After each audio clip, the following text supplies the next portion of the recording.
நுரைதரும் சொற்கள், அந்த வார்த்தையை கேட்கிறப்ப நமக்கு அவ்வளவு சந்தோஷமா.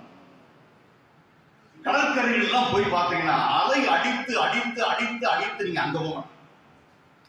நம்ம கல்பனா பார்த்தீங்களா, இந்த மழை காலங்களிலோ இல்ல அந்த வெள்ளம் வருகின்ற நாட்களிலோ அல்ல வைகை அணையில் நீர் திறந்து விடக்கூடிய காலங்களோ அடித்து வந்து சேர்கின்ற அந்த நுரையெல்லாம் என்ன செய்யறாங்க, அடைச்சு அந்த ரோட்ல போறப்ப காற்று பறந்து வரும்.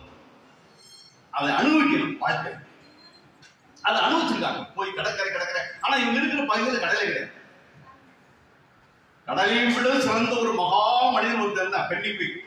இன்னைக்கு தேனி மாவட்டம் பசுமையில் பூத்து குலுங்குகிறது என்று சொன்னார்.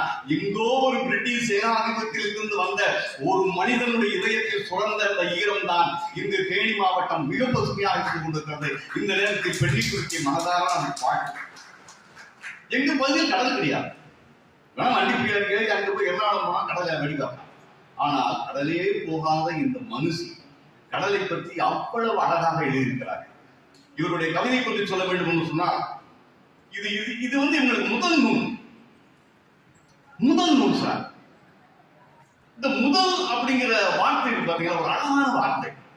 இந்த முதல் என்பது முதல் காதல்,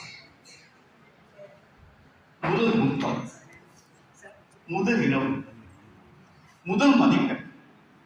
இப்ப என்னதான் இந்த முதல் மதிப்பெண், முதல் இடம், இந்த முதல் நான் தான் முதல் மாணவன். என்னுடைய வழக்கறிஞர்களே நான் தான் யாரு, இன்னைக்கு எத்தனை பேர் இருந்தாலும் அந்த இடத்துல நான் என்னுடைய நிலை என்பது முதலிடம்.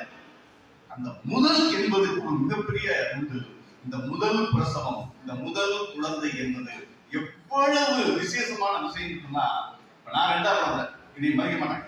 ஆனா என் அண்ணன் அவ்வளவு பாசம் குடும்பம். ஏன்னா முதல் குழந்தை அது மாதிரி